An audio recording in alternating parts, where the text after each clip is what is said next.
Hinksco is having trouble with the NS ending sound in words like pans, tans, fins, cousins, captains, and muffins. We are going to want to combine the N sound with the Z sound. And that's right, that's the Z sound. Even though words end in NS, they're going to be pronounced NZ. To get the N sound, or the N sound, you're going to want to place your tongue, the tip of your tongue, behind your alveolar ridge.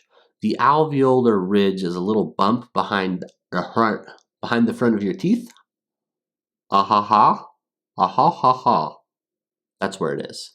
So that's where you're going to want to place your tongue, and again, it should be the tip of your tongue. And then you're going to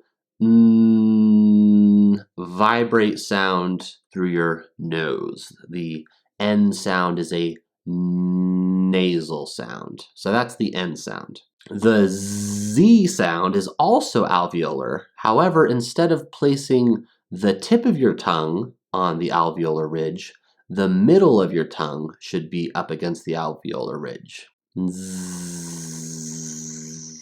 You can't see what's going on behind my teeth, but my tongue is arched up and the center of it is pressed up against that alveolar ridge. And when I make this sound, you can usually see my teeth a little bit, so my mouth is slightly parted, and the tip of my tongue is now behind my bottom teeth. So those are the two individual sounds, but when you combine them, they aren't going to sound exactly the same because they're both going to become shorter. Now, I would say that the N sound is the primary sound here. It's the one that you're going to hear more. Fans, buns, captains. We get that N sound toward the end, and the Z sound doesn't come through with a lot of the vibration that you would normally get. Instead, it's just surrendering into this sort of tss, tss sound. I wish I had more fans.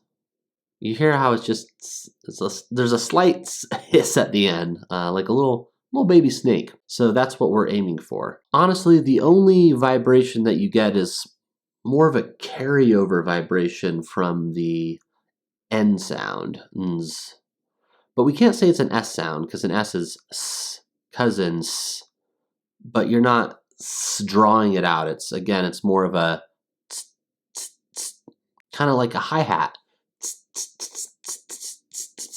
All right, now to practice the NS sound, we're going to read a tongue twister together.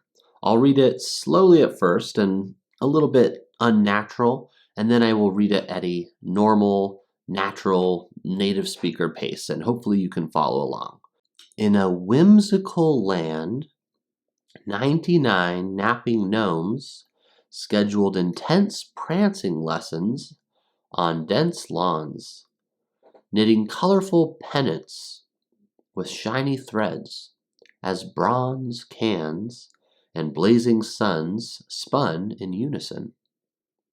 Beneath the waning moons, ravens crooned tunes, swooping in sync through wooden spoons, where students learned the dimensions of dozens of dragons' dens.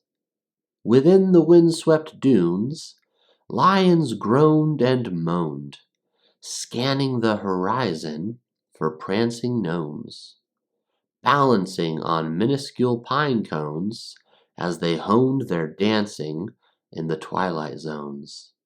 All right, I'm going to read a little bit faster now.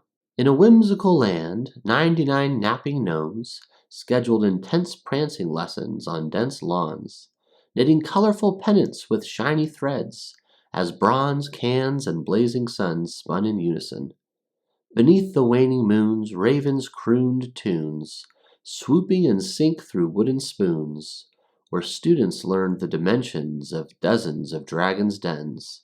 Within the windswept dunes, lions groaned and moaned, scanning the horizon for prancing gnomes, balancing on minuscule pine cones as they honed their dancing in the twilight zones. Hope that was helpful. If I was going too fast even for the slow version, if you hit the options over here, you can change the speed of the video. You can make it half time, however slow you need. And that way you can practice really slowly with me, and definitely watch this video several times if you're having trouble. Repetition is key with pronunciation.